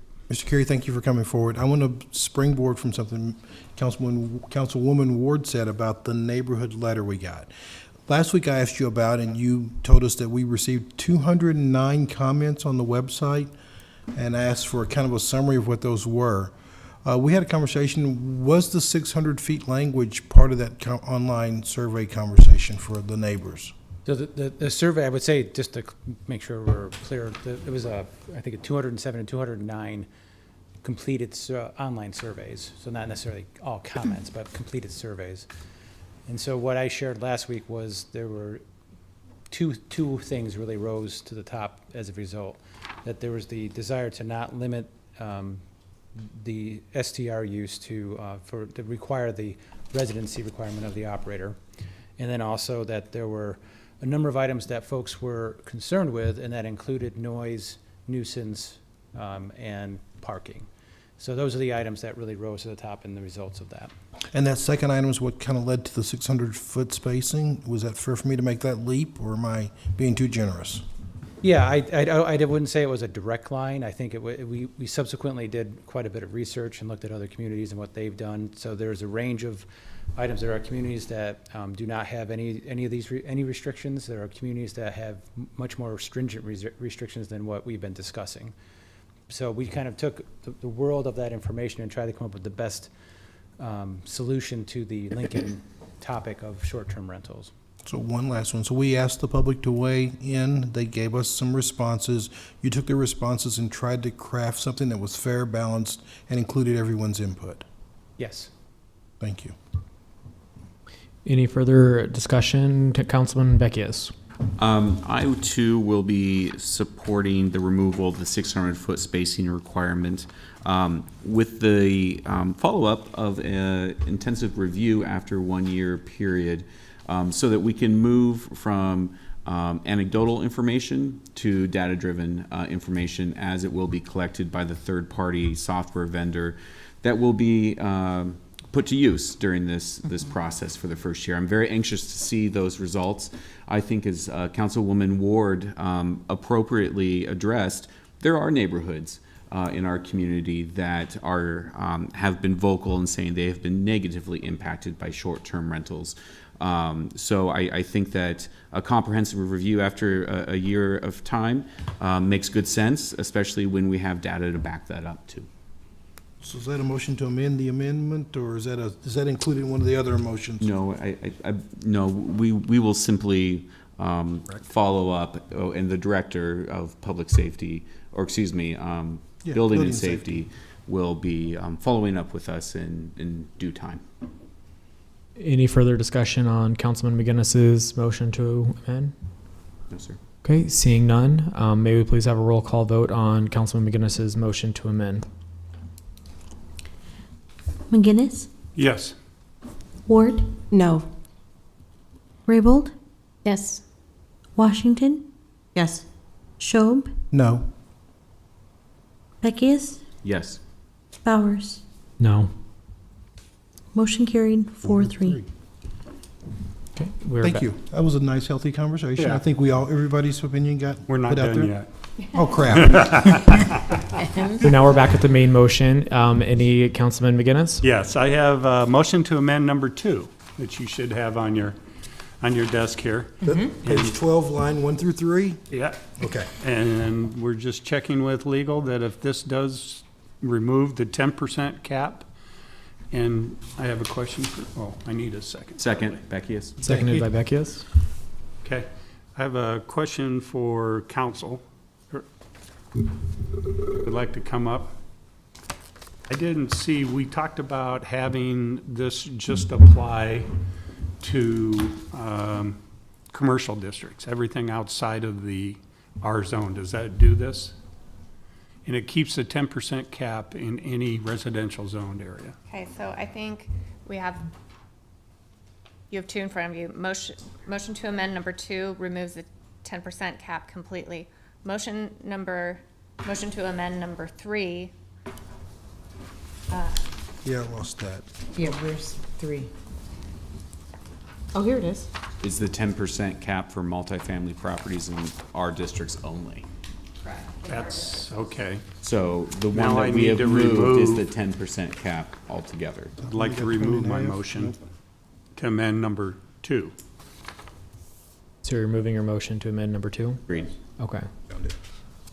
It's number 3 is attached to a bigger packet. Correct. It is, And yes, sir. So this is like a replacement ordinance.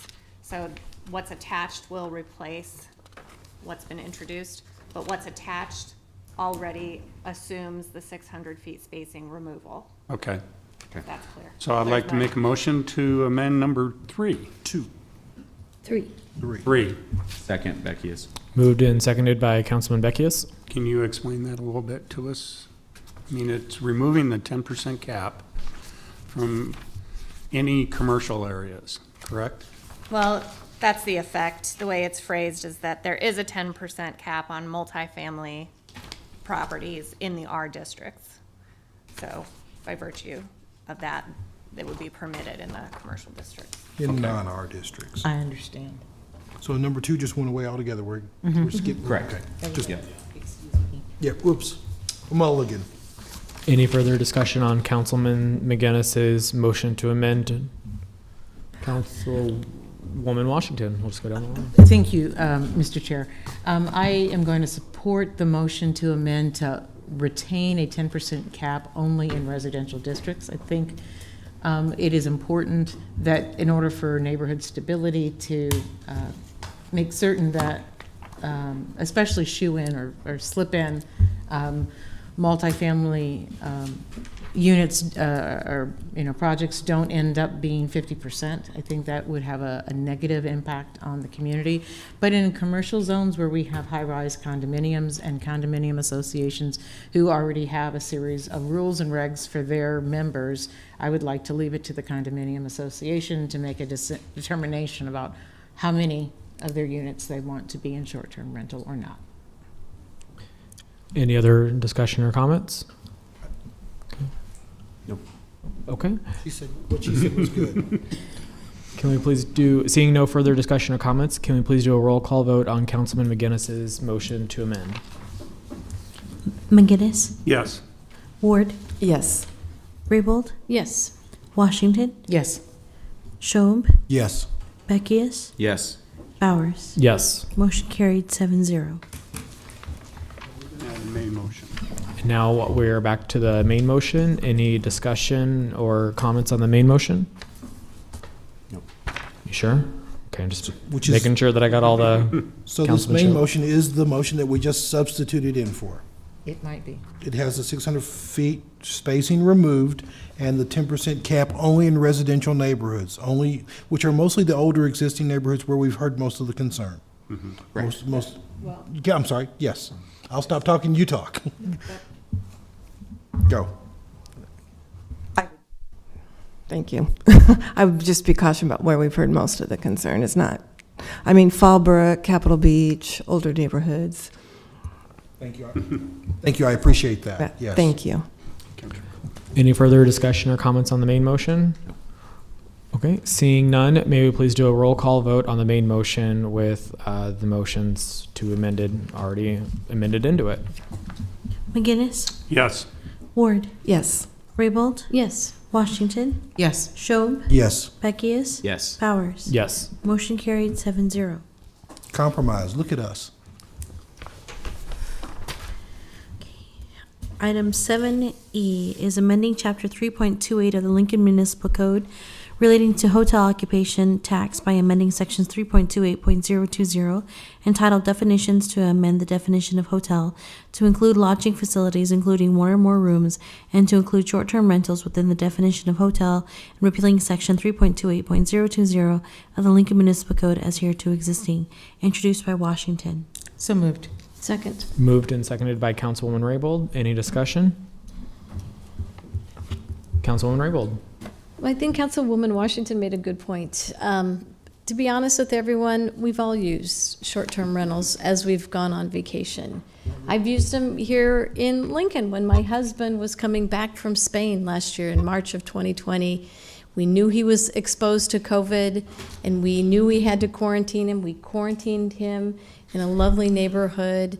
It was quiet, it was peaceful. He got sick, and then he got 7 additional bonus days in his own short-term rental so that he could be healthy and be negative. And, you know, they do serve a purpose in our community. I think of the times we've used short-term rentals in other communities is because we want to be in a safe, quiet neighborhood. And I think most of the guests are very respectful. However, for those that create disturbances, I know that we are committed to making sure that that neighborhood stays peaceful and quiet, and that we will follow up on any noise disturbance, any parking disturbance, any other nuisance, failure to maintain.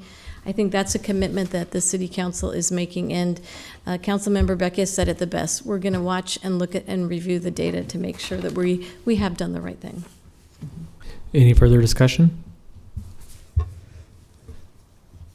Okay, seeing none, may we please do a roll call vote? Schob, Yes. Ward, Yes. McGinnis, Yes. Raybold, Yes. Beckius, Yes. Washington, Yes. Bowers. Yes. Motion carried 7-0. Item 7F is amending Section 5.38.010 of the Lincoln Municipal Code to define rental dwelling as a rental of more than 30 days and amending Title 5 of the Lincoln Municipal Code relating to licenses and regulations by adding a new chapter 5.39 entitled Short-Term Rentals to provide regulations governing short-term rentals and to establish short-term licensing procedures, introduced by Washington. So moved. Second. Moved and seconded by Councilman McGinnis. Councilman McGinnis. Yes, we have another motion to amend number 1. And this is to clarify and clean this section up to something that we just voted on. Is that correct? Could you come on up and That's 52. clarify what I said? Yeah, sure. So this is just cleaning up or making the Title V ordinance conform with what you just changed in the Title 27. So in Title 27, when you remove the 600 feet, then there's no need for this kind of warning in Title V. So the language that's being omitted was to warn people that if they let their license expire and they came back in for another one, they may no longer meet the spacing requirements and might not be able to renew it. So if there are no spacing requirements, this isn't necessary. Okay. Any discussion? Yes, I'm confused. Motion to amend number 1 does not exist now? Councilman McGinnis? Motion number 1 is for a different bill, a different ordinance. This is 2150. 21, yeah. 52. 2152. So I have a motion to amend number 1 for 2152 that, yes, that's correct. that just died. Well, so what this is saying, and Abby, please correct me if I'm incorrect, is because the spacing requirement is now gone, you don't now have eligibility requirements that are needing to be met. Yeah. So if your license expires, it doesn't matter anymore because there's no spacing requirement. Yeah. The bottom line is to remove the 600-foot spacing requirement, which we already did, so we don't need to do this? We do need to do Okay. this. Yep. But we also don't want you to let your license expire, so that's a, you have to keep that up too. Any further comments or questions? Okay, seeing none, may we please do a roll call vote on Councilman McGinnis's motion to amend? Raybold? Yes. Washington? Yes. Ward? Yes. Schob? Yes. Beckius? Yes. McGinnis? yes. Bowers? Yes. Motion carried 7-0. Now on the main motion, any further discussion or comments on the main motion? Seeing none, may we please do a roll call vote on the main motion? Raybold? Yes. Washington? Yes. Ward? Yes. Schob? Yes. Beckius? Yes. McGinnis? Yes. Bowers? Yes. Motion carried 7-0. Thank you, everyone. Need a good bill. Item 7G is approving a lease agreement for a 20-year term with additional 10-year terms of the city's option between City of Lincoln and Victory Park LLC related to new location for the city's aging partners division on property generally located at 600 South 70th Street. Introduced by Washington. So moved. Second? Moved and seconded by Councilwoman Raybold. Any discussion? Let it be noted, it doesn't come with amendments. No amendments. Try. Oh. Just kidding. Councilman McGinnis? This is a comment. This is coming together a lot because of one of our council people up here with us today, and Yep. Miss Tammy Ward had spent a lot of time with the Senior Foundation and putting this whole project together, and I want to thank her for all the hard work that's been put in, and by many, that we're going to have a better product because of it. Thank you. Thank you. Councilman Schob? I drove out to the facility this weekend because of Flag Day, and it's the big parking lot, no steps to get in the front door. It's going to be awesome. No 600-foot requirement. I can't wait to get older. 10%. You missed some great polka music too on that. Any further discussion? Seeing none, may we please do a roll call vote? Can you repeat who seconded that motion, please? Raybold. Thank you. Okay, Beckius? Yes. McGinnis? Yes. Raybold? Yes. Schob? Yes. Ward? Washington? Yes. Bowers? Yes. Motion carried 7-0.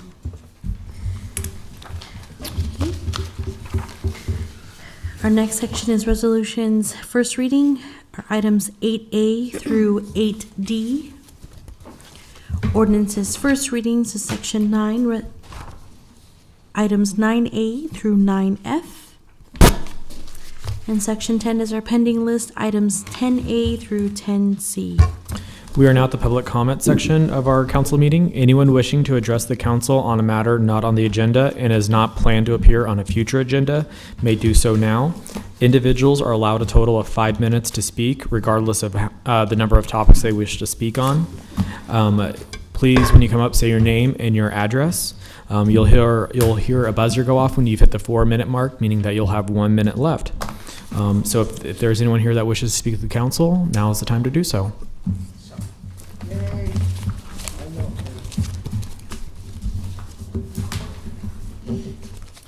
Hello, everyone. I am Diane Volkoviak. I live at 1600 Sioux Street. I'm here to talk about Van Dorn Park at 9th and Van Dorn, and I have some good news and two major concerns.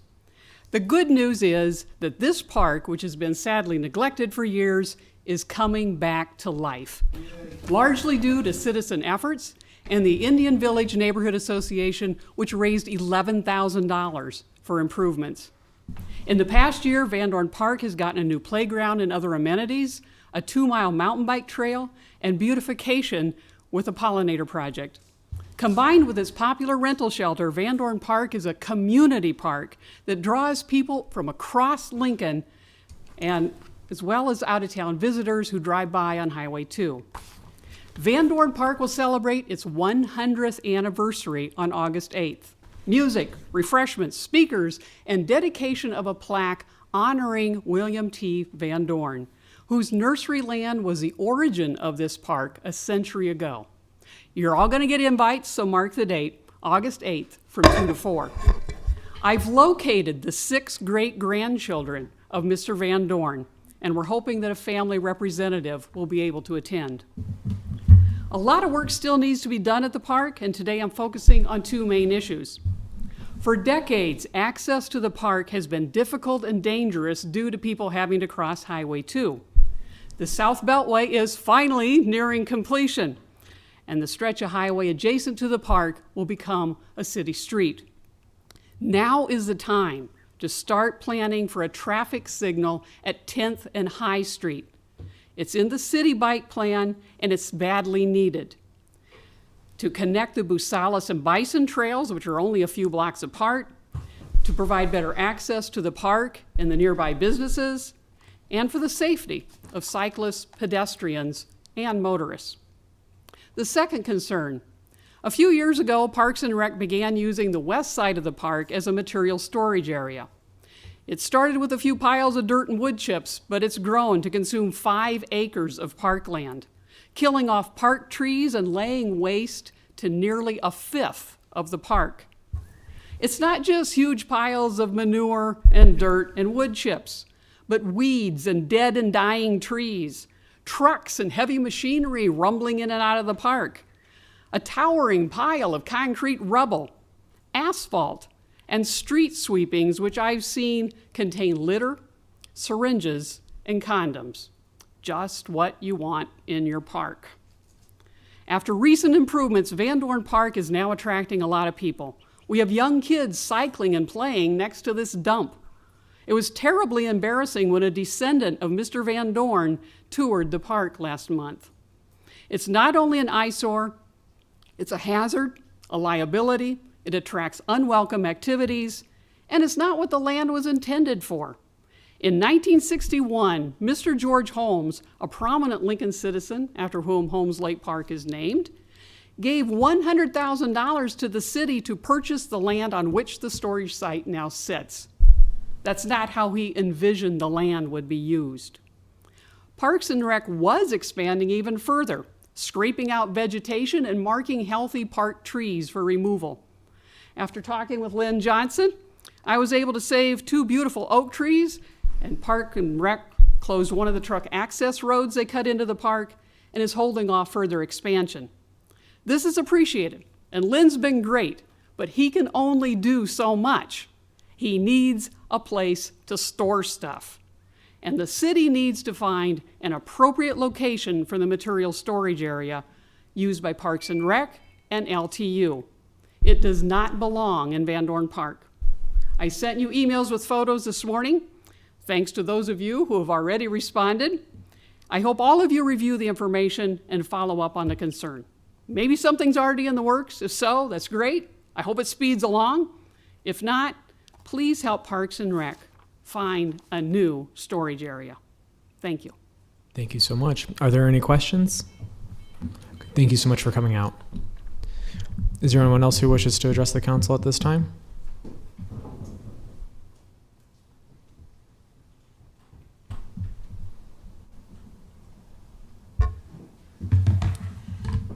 Jane Kinsey with Watchdogs.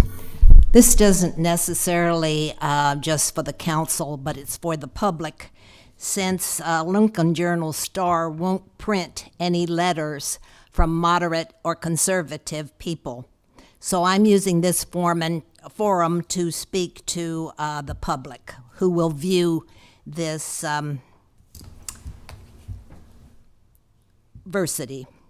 Diversity is a poor approach to integrate society.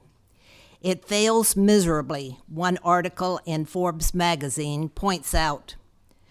Martin Luther King said, "There's nothing more dangerous than sincere ignorance and conscientious stupidity."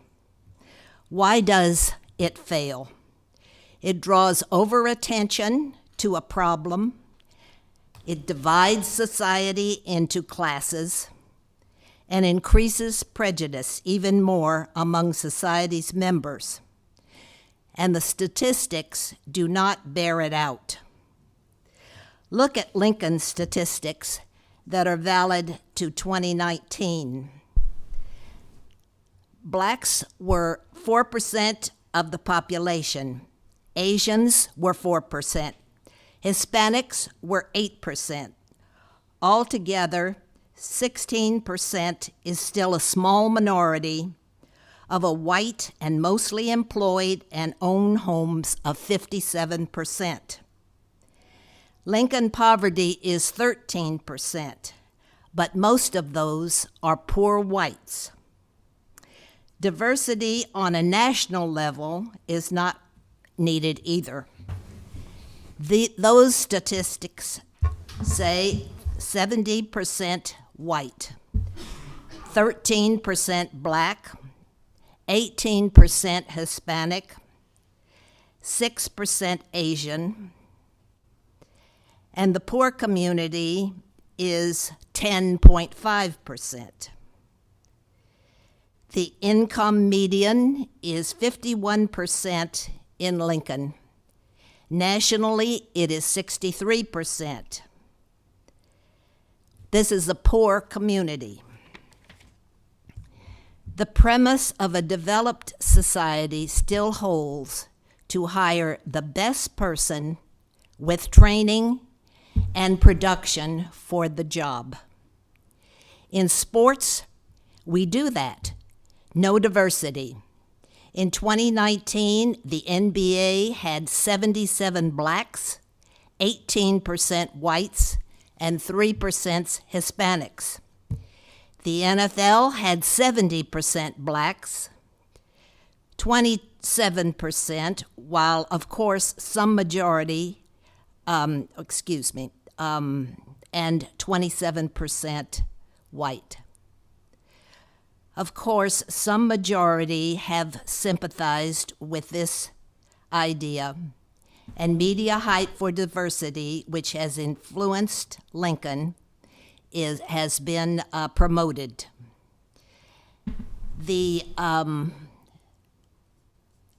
As I said, in sports, we use people's abilities.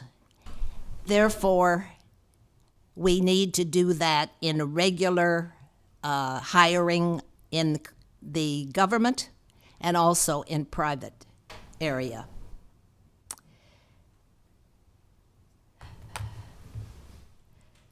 However, this doesn't seem to be holding in Lincoln. There are liberals who ignore the facts, especially the mayor, who wants to hire one person at $127,000 to be a diversity specialist. To do what? Stir up difficulty. People can call me racist, but I marched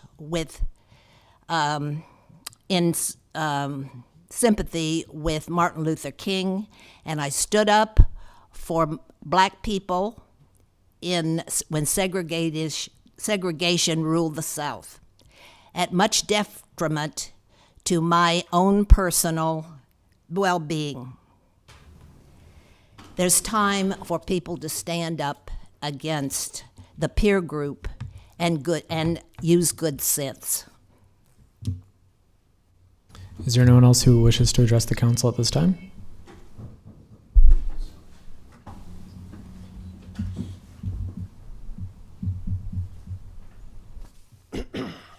Hello.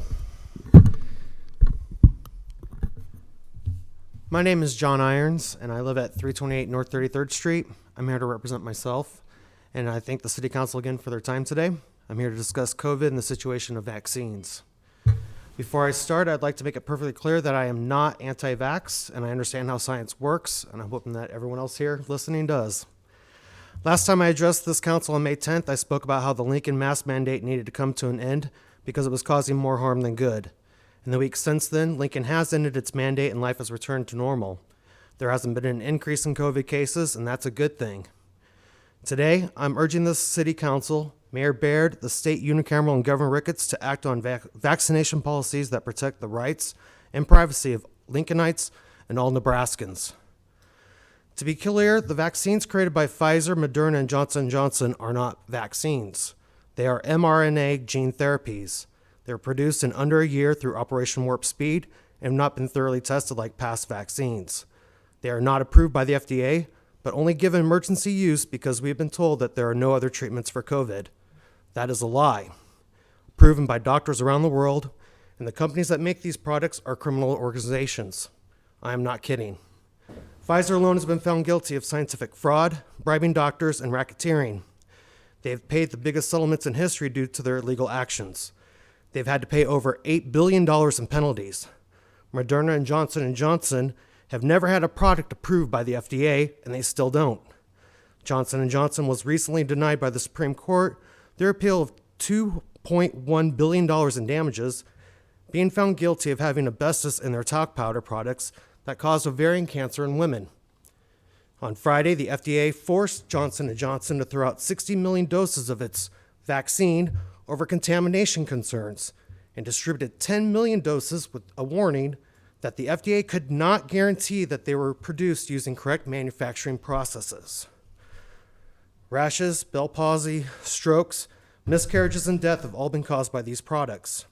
This has been underreported by the media, censored by social media, and not correctly recorded by the National Vaccine Adverse Events Reporting System, also known as VAERS. According to a Harvard study, less than 1% of all adverse reactions are being accurately reported. Keeping those facts in mind, the CDC stated that through May 24th of this year, there have been 4,863 deaths in the United States from these experimental treatments. As more side effects develop and time goes by, that number will be higher. And these companies cannot be held liable for any injuries or deaths caused by their products. People could have been encouraged to eat healthy, exercise, take care of themselves, but instead, now we're being bribed to take these experimental products with donuts, beer, guns, and lottery tickets. They're being threatened that they will not be able to travel, attend school, go back to work, and live their lives to the fullest. And now the idea of a vaccine passport is being forced into the discussion. Talk of needing a vaccine passport to prove that you've taken one of these injections is a dangerous road that we should not go down.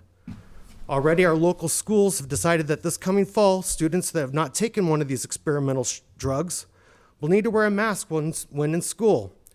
Masks that we now know do not prevent the spread of COVID.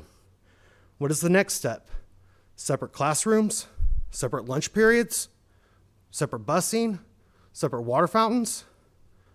After this summer, when kids, both vaxxed and unvaxxed, have spent the entire summer hanging out at pools and parks, working summer jobs together, and hanging out with each other, are the unvaxxed supposed to go back to school and wear ineffective masks because of a personal health choice? Knowing the long criminal history of the companies that have made these products and that they cannot be held liable, and the fact that these products are not approved by the FDA, have serious adverse side effects, and have caused death, it should be enough reasons for people to make the decision for themselves whether or not to take these vaccines. Like I said with the removal of the mask mandate, if you want to wear a mask in public, then go ahead and do it. But it should not be mandated. Likewise, if you want to get an experimental vaccine, then you should be able to do so. The choice not to take an experimental drug should also be respected. Our laws need to protect people's private, personal medical choices and not intrude on their freedoms. I urge the City Council, the Mayor, the Unicameral, and the Governor to put in place laws that protect people's choices on taking these experimental drugs and to put in place laws that help prevent rules and mandates that discriminate in this choice in our schools, shops, public spaces, and our workspaces. This last year, we've seen medical science become morphed into political science. This needs to stop. We need to apply common sense to this issue. I'd like to thank you for your time. Does anyone have any questions for me? I see no questions. Thank you so much for coming out. Thank you for your time. Is there anyone else that wishes to address the council at this time? Okay. See none. I move we adjourn. Move to adjourn by Councilwoman Raybold. Can I get a second? Second. And before we take a roll call vote to adjourn, I just want to say Happy Pride Month. Thank you. And happy Flag Day. Can we do a roll call vote, please? Ward? Yes. Beckius? Yes. Raybold? Yes. Washington? Yes. McGinnis? Yes. Schob? Yes. Bowers? Yes. Motion carried 7-0.